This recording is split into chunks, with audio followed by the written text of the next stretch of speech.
336 BC, Egi, Macedonia. A king is dead. Philip II, the man who forged a broken tribe into the most feared army in Greece, lies bleeding on the theatre floor, stabbed by his own bodyguard, in front of his entire court. And somewhere in that blinding chaos, a 20-year-old prince watches the throne become vacant. His name is Alexander, and he will never, not once, lose a battle for the rest of his life. But to truly understand Alexander, you must understand the world that built him, Macedonia, 356 BC. Not Rome, not Athens, not Persia. Macedonia was a backwater, a brutal kingdom the civilized Greeks looked down on. Too rough, too northern, not cultured enough. Philip didn't care. He rebuilt the Macedonian army from the dirt up. He invented the deadly phalanx formation, rows of disciplined soldiers carrying 18-foot spears called sarissas, moving like a single unstoppable wall of iron. He conquered neighbors, he broke alliances, he crushed rivals. By the time Alexander was born, Philip had already turned Macedonia into the absolute dominant superpower of Greece. So, Alexander didn't start from zero. He started at the peak of a mountain, and then decided that the mountain wasn't high enough.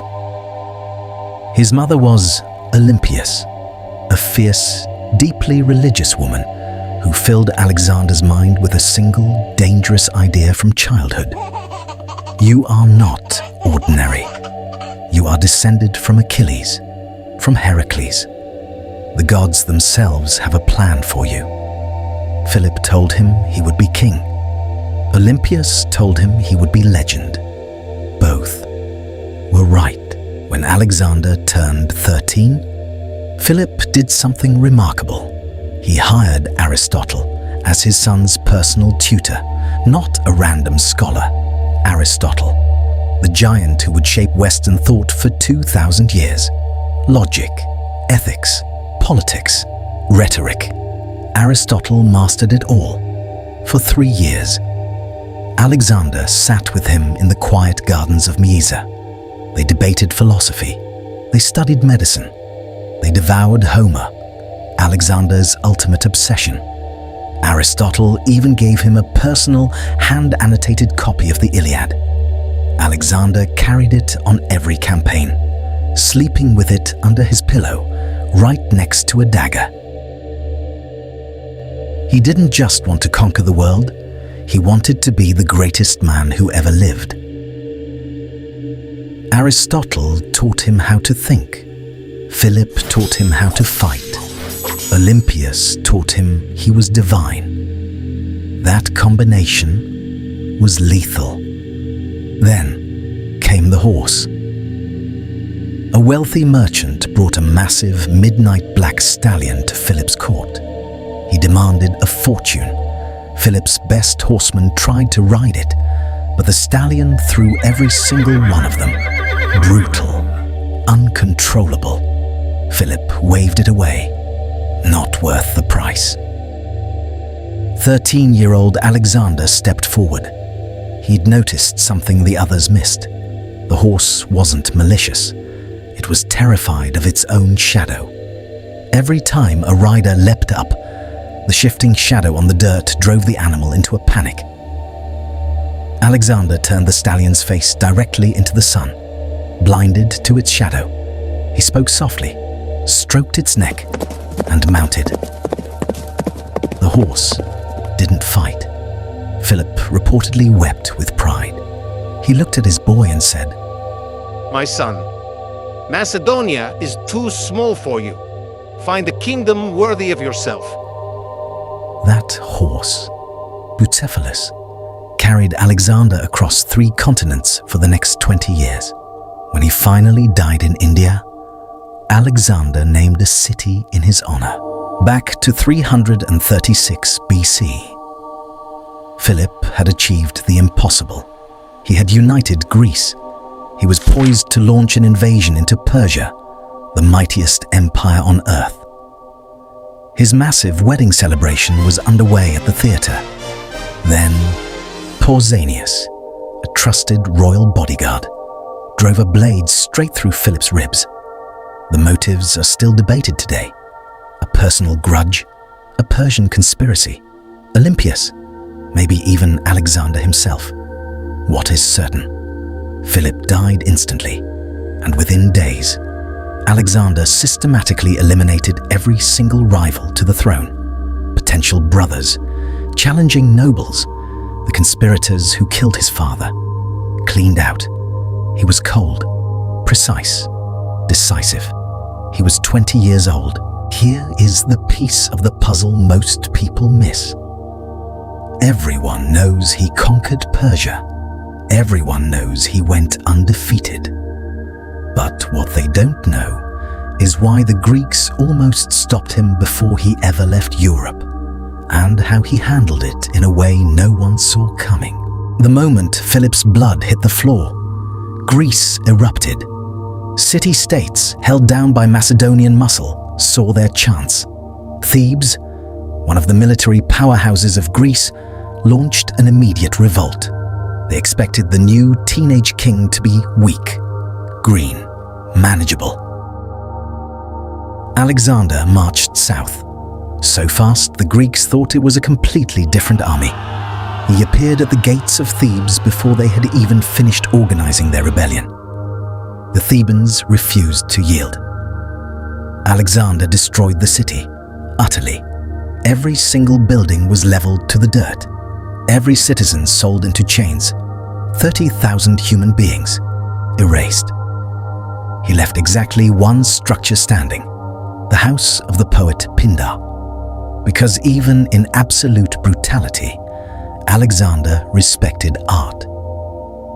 The message to the rest of Greece was received instantly. Athens surrendered. Sparta went silent. The rest fell into perfect line. He hadn't even crossed into Asia yet. Alexander inherited Philip's plan to invade Persia. But where Philip saw a standard military campaign, Alexander saw something else entirely. A holy destiny. He genuinely believed he was the living heir to Achilles. Before crossing into Asia, he stopped at Troy, the sacred ground of the Iliad, and made offerings at Achilles' tomb. He stripped naked, ran laps around the monument, and declared himself the new champion of history. His officers thought it was theatre, strategic myth-building. Perhaps it was. But Alexander believed every single word. He crossed the Hellespont, the narrow strait separating Europe and Asia, with 40,000 troops and a practically empty treasury. Philip had spent everything. Alexander was launching a war against the wealthiest empire on earth, with barely 30 days of supply money. If he didn't win fast, the entire kingdom collapsed. The first true test came at the Granicus River. In 334 BC, the Persian satraps had assembled a massive army on the steep opposing bank. Their Greek mercenary advisors warned them, "Do not fight him here. Let him cross. Starve him out. Don't give him the decisive battle he needs." The Persians ignored them. Alexander charged straight into the river under heavy fire. He led from the front, always, wearing a bright white-plumed helmet so his men could track him through the smoke. He nearly died at Granicus. A Persian cavalry officer split his helmet open with a battle axe. One of his generals, Clytus the Black, severed the man's arm before he could strike again. Alexander kept moving. The Persian line broke. His first major victory on Asian soil was secure. The satraps were dead or fleeing. The Greek mercenaries who fought for Persia were shown no mercy. Alexander executed them as traitors. He sent 300 suits of captured Persian armor back to Athens as a trophy. The inscription read, Alexander, son of Philip, and the Greeks accept the Spartans, dedicate these spoils from the foreigners who dwell in Asia. He hadn't forgotten that Sparta chose to stay home. In just 12 months, Alexander had accomplished what most kings fail to achieve in a lifetime. He had secured his crown, pacified Greece, crossed into Asia, smashed the Persian front line, and was now bleeding the Persian navy dry by conquering their ports one by one. He was 22 years old, and the Persian great king, Darius III, ruler of the largest empire on the globe, was beginning to realize this young Macedonian wasn't just a border crisis. He was something else entirely. On the next episode, Alexander meets Darius face to face in open warfare. The legendary fortress of Tyre refuses to bow and pays a horrific price and a detour into Egypt. That changes how Alexander sees himself. Forever, empires don't die. They echo. The march has only just begun. If you want to see how this young king takes on the mightiest empire in history, as we follow Alexander's brutal march down the Mediterranean coast and into the sands of Egypt. Subscribe now so you don't miss a single battle. Thank you for watching, and we'll see you on the road to empire.